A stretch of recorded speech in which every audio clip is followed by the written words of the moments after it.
Welcome friend. आज हम जिस मूवी की बात करने जा रहे हैं उस मूवी का नाम है कॉन्जरिंग द कल्ट। ये मूवी 2024 में आई एक डरावनी हॉरर फिक्शनल मूवी है। तो मूवी की स्टार्टिंग होती है और हमें अमेरिका का एक छोटा सा टाउन दिखाया जाता है जहाँ पर हमारा हीरो डेविड अपने ऑफिस से घर लौटता है। जैसे ही वे दरवाजे पर कदम रखता है वो अपनी बेटी माशा को आवाज लगाता है, पर उसे वहाँ से कोई जवाब नहीं आता। उसके मन में ढेरों सवाल उठने लगे थे कि आखिरकार उसकी बेटी घर पर नहीं है तो कहाँ है, क्योंकि माशा की गाड़ी तो बाहर ही खड़ी थी। डेविड घबराते हुए ऊपर की ओर जाता है और सीधे माशा के बेडरूम में पहुंचता है, लेकिन वहां पर भी कोई नहीं था। तभी वो बाथरूम का गेट खोलता है और जब वह सामने देखता है तो दंग रह जाता है, क्योंकि सामने माशा की लाश पड़ी हुई थी जिसके हाथों से कट लगे हुए थे। उसने अपनी जिंदगी को खत्म कर दिया था। ये मंजर देखने के बाद डेविड के होश उड़ गए थे और उसकी जिंदगी एक भयानक सपने में बदल गई थी। उसे हर रात डरावने सपने आते थे और दिन में अजीबोगरीब परछाइयां दिखाई देने लगती थी।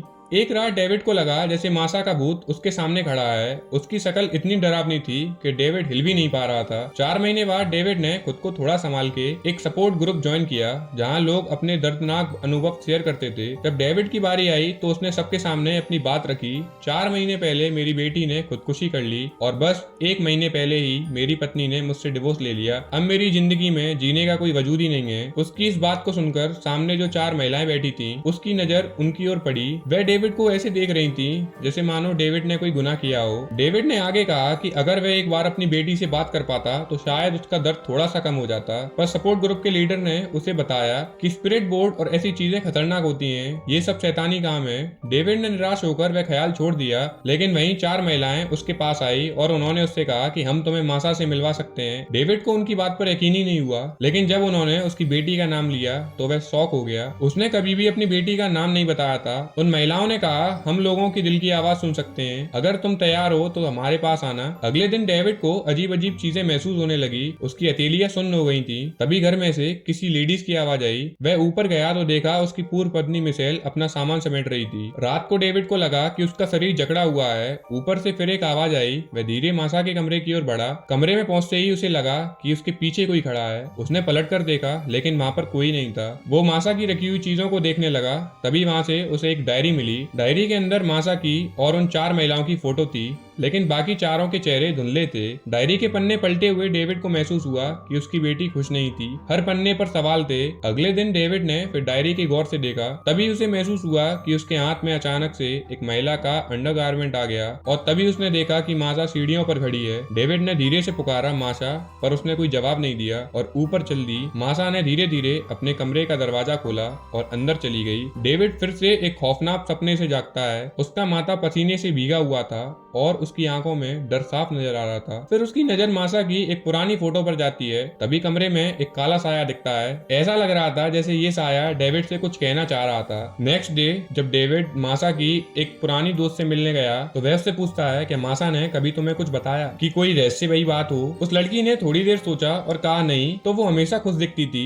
डेविड ने झट से एक फोटो निकाली और कहा तो फिर ये 4 लोग कौन है जो माशा के साथ हैं? पर केसी ने उन चारों को पहचानने से इनकार कर दिया। उस रात डेविड फिर सपोर्ट ग्रुप में जाता है और वहाँ अपने साथ हो रही 4 अजीब घटनाओं के बारे में शेयर करता है। उसी ग्रुप की 4 रहस्यमयी महिलाएं जो हमेशा काले कपड़े पहनती हैं डेविड की कहानी को बेहद गौर से सुनती हैं। उसके बाद वे डेविड के पास आती हैं और वे डेविड से कहती हैं कि तुम्हारे घर पर एक आत्मा है, हमें वहाँ जाकर शुद्धिकरण करना चाहिए। डेविड सहमति देता है और उन्हें अपना पता बताने लगता है, लेकिन वो उसको बीच में रोक कर कहती हैं कि हमें अपना एड्रेस मत बताओ, हम स्वयं आ जाएंगे। डेविड जैसे ही घर पहुंचता है 1 मिनट भी नहीं बीतता कि वो चारों महिलाएं उसके गेट पर आकर खड़ी हो जाती हैं। शुद्धिकरण शुरू होता है और घर के कोने कोने में कुछ अजीब मंत्र पढ़े जाते हैं। तभी डेविड की पूर्व पत्नी मिशेल घर में दाखिल होती है। उसे 4 अजनबी महिलाएं देखकर गुस्सा आ जाता है। वह सोचती है कि डेविड अपनी खुशी के लिए उन्हें बुला लाया है, तुम सच में इतने नीचे गिर जाओगे। वह डेविड की ओर देखती है। उसके बाद मिशेल घर से बाहर निकल जाती है। डेविड उसके पीछे भागता है और समझाने की कोशिश करता है, लेकिन मिशेल इसे मानने से इनकार कर देती है। गुस्से में वह वहां से निकल जाती है। जब डेविड वापस घर आता है तो महिलाएं कहती हैं कि हमें एग्जॉर्सिज्म पूरा नहीं किया है, माशा की आत्मा को यहाँ से जाना चाहिए,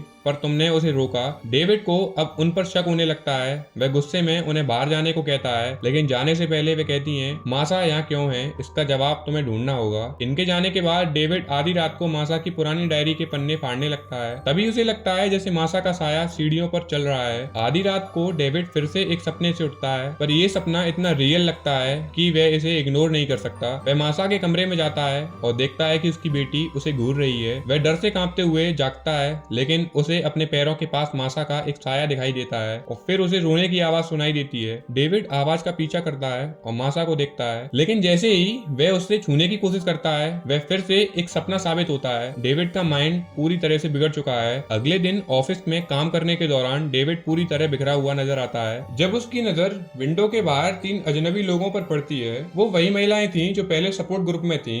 तभी डेविड को मासा की दोस्त केसी का फोन आता है। मासा किसी अजीब समूह में शामिल थी, शायद फोटो में दिख रहे लोग उसी समूह से जुड़े हों। फोन काटते ही डेविड देखता है कि 3 महिलाएं ऑफिस में उसके करीब आ रही हैं। रात गहरी हो चुकी थी और डेविड के घर में एक अजीब सा सन्नाटा था। अचानक एक रहस्यमयी औरत डेविड के सामने प्रकट हुई। उस औरत ने डेविड को धीरे धीरे एक वीजा बोर्ड की ओर इशारा करते हुए कहा, अगर तुम अपनी बेटी माशा की आत्मा से बात करना चाहते हो तो मेरी बात मानो। डेविड उसकी बात मान लेता है और जैसे ही वह बोर्ड के निर्देशों का पालन करता है उसे एक अजीबोगरीब दुनिया में खींच लिया जाता है। वहाँ सामने बैठी 4 महिलाएं थीं। उनकी लीडर ने डेविड से कहा, माशा की आत्मा को बुलाने के लिए तुम्हें उसकी डायरी और वह सामान लाना होगा जो उसकी सबसे प्रिय चीजें थी। डेविड ने जैसे ही डायरी और दूसरी चीजें निकाली, आत्मा बुलाने की प्रक्रिया शुरू हो गई, लेकिन कुछ ही देर में माहौल बदलने लगा। चारों महिलाओं के चेहरे पर डर और दर्द के भाव आ गए। उनके शरीर कांपने लगे और फिर सभी बेहोश हो गईं। डेविड ने गौर किया कि जिस फोटो में पहले महिलाओं के चेहरे धुंधले थे अब वे साफ हो गए थे। उसने देखा कि फोटो में दिखने वाली महिलाएं और यही 4 महिलाएं एक ही थी। डेविड का दिल तेजी से धड़कने लगा था। वह समझ नहीं पा रहा था ये आखिर हो क्या रहा है। वह सच में यहाँ पर बहुत ज्यादा डर चुका था। वह वापस अपनी असली दुनिया में लौटता है और अपनी मिशेल को बुलाता है, प्लीज आज की रात मेरे साथ रह जाओ।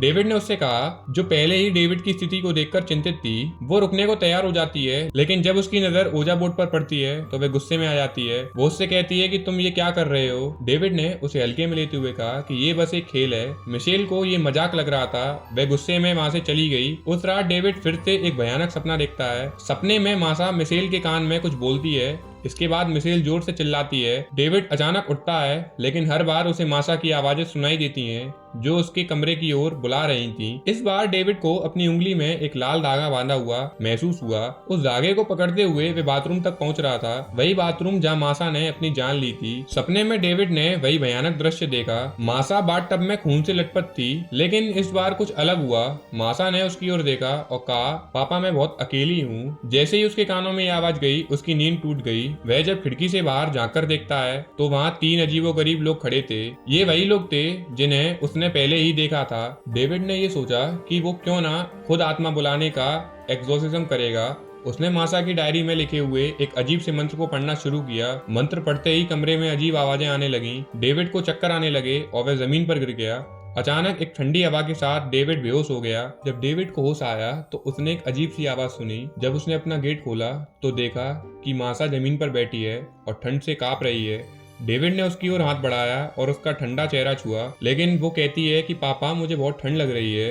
डेविड को अपनी आंखों पर यकीन नहीं हो रहा था। उसने उसे उठाया और कहा, तुम्हें गर्म पानी से नहाना चाहिए। डेविड ने जल्दी से अपनी शर्ट उतारी और उसे बाथरूम की ओर ले जाने लगा। माशा को देखकर ऐसा लग रहा था जैसे वह किसी और ही दुनिया से हो। डेविड ने रात की सांस लेते हुए तुरंत अपनी एक्स वाइफ मिशेल को फोन किया। उसने कहा कि माशा जिंदा है। डेविड की आवाज में डर और खुशी दोनों थी, लेकिन फोन की दूसरी तरफ एक अजीब आवाज गूंजी जैसे मिशेल डेविड की बातें दोहरा रही हो। उसने वहां से एक डरावनी हंसी हंसी। डेविड ने तुरंत फोन काट दिया, लेकिन जब वे वापस माशा के पास लौटा तो उसने देखा कि वे अजीब ढंग से एक ही सवाल बार बार पूछ रही थी, पापा मैं अच्छी लड़की हूं ना। पर फिर उसने पलटकर डेविड से पूछा, पापा आपने खुद को क्यों मारा। डेविड वह इस सवाल का सामना नहीं करना चाहता था, तो उसने माशा का हाथ पकड़कर उसे घर से बाहर ले जाने की कोशिश की। जैसे ही वो दरवाजे तक पहुंचे 5 अजीब लोग उसके सामने आ गए। माशा अचानक से जोर से चिल्लाई और डेविड का हाथ झटककर अंदर की तरफ भाग गई। डेविड को घबराहट होने लगी। वह माशा के पीछे दौड़ा, लेकिन माशा कहीं नहीं दिख रही थी। तभी डेविड एक कमरे में गया और देखा कि माशा एक गिलास हाथ में लेकर उसके पीछे खड़ी थी। अचानक माशा ने उस गिलास से डेविड के सर पर हमला कर दिया। डेविड दर्द से कराते हुए बाहर निकलने की कोशिश करने लगा। दरवाजे पर खड़े लोगों से डेविड ने मदद मांगी, लेकिन ये अजीब ढंग से चुपचाप खड़े रहे। डेविड ने उनके सर से एक की टोपी उतारी